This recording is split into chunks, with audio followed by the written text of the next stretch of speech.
Are we going to see a mass exodus of the 2021 Texas A&M recruiting class after this season? He checks in from College Station, Texas.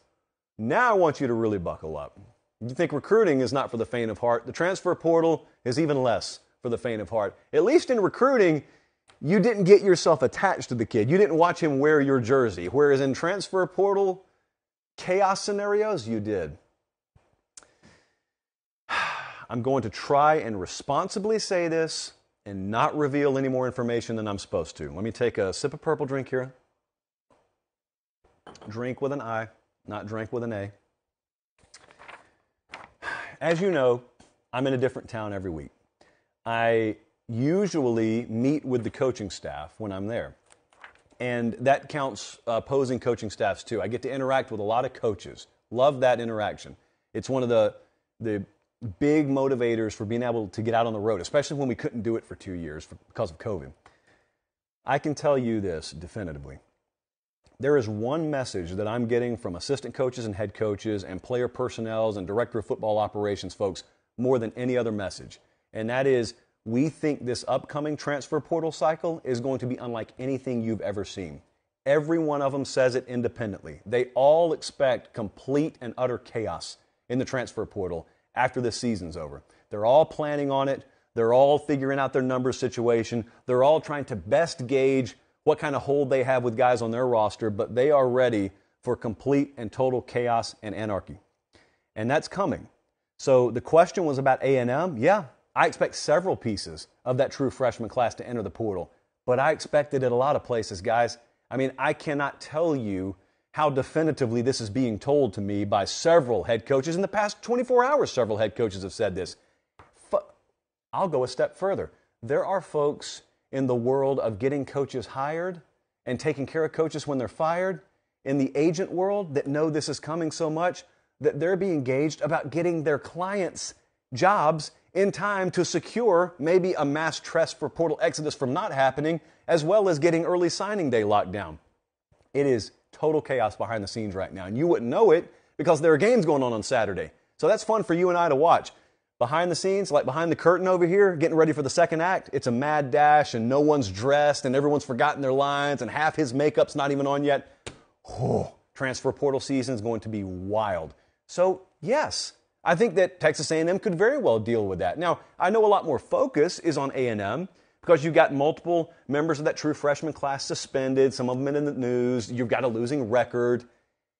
By the way, that game this weekend with Ole Miss going to Texas A&M, I want you to pay close attention to it. I'm going to repeat what we said the other night. That's a really important game. No, it doesn't have playoff implications on it, at least for the home team. And I'm not really so much talking about Ole Miss here. I'm talking about for A&M. We picked them to cover and win because I have a sneaking suspicion, or you could maybe even call it a hope, as far as A&M goes, that there's enough pride in that locker room. I mean, there are enough guys who want to be there for that logo on their helmet. Yes, I know that's a bygone concept. Yes, I know I get mocked and ridiculed when I dare suggest that some guys play for passion and love of that particular school. That's such a 1970s ideology. No. There are plenty of guys on that roster who take immense pride in playing for that Aggie logo there. They got to win the game Saturday. That's got to be their locker room. So pay attention to that, because if it doesn't go their way, and Lane Kiffin and Ole Miss go in there and not only win, but especially if they win by double digits in College Station, it's already not fun out there. I'm just saying that will signify something different. And I think we all understand what I'm talking about, and that's not a comfortable conversation that I feel like having tonight. So here's what I wanted to get back around to before we move on. It is so exhausting to talk about NIL. And it's so exhausting to talk about the transfer portal. And it's not because I say the same stuff over and over again. I do that all the time. I made a living doing that. No, it gets exhausting because, as I said the other day, following the Tuesday show, nothing makes people hear what you didn't say more than when you're talking about NIL or the transfer portal. There's this little small army of white knights out there that claim they're riding with the player's flag hoisted above their horse.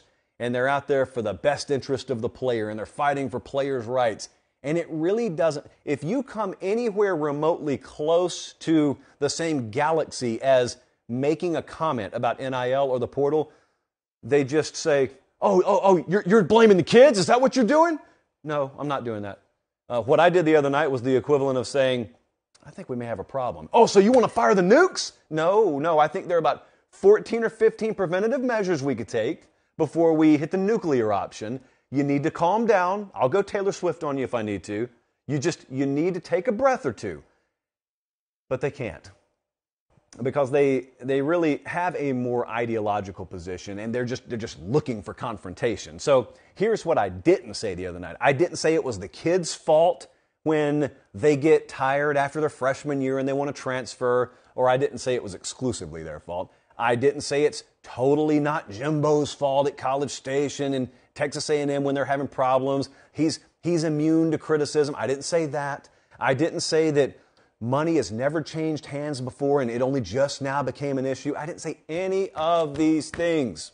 And the reason why I just beat the desk inherently is because even as I speak, someone, not someone with 37 followers either, I mean people who should know better, will take clips, miscontextualized, from this very program of ours, brought to you by Academy Sports and Outdoors, and they will present it as such. I watch it happen all the time. It's pathetic.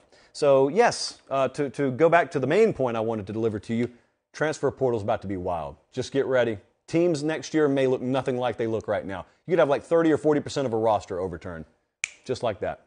Thanks for watching, guys. Don't leave yet. Don't leave yet. Make sure you like the video, and please subscribe to the channel. Not just for me. That's how we keep this entire thing free.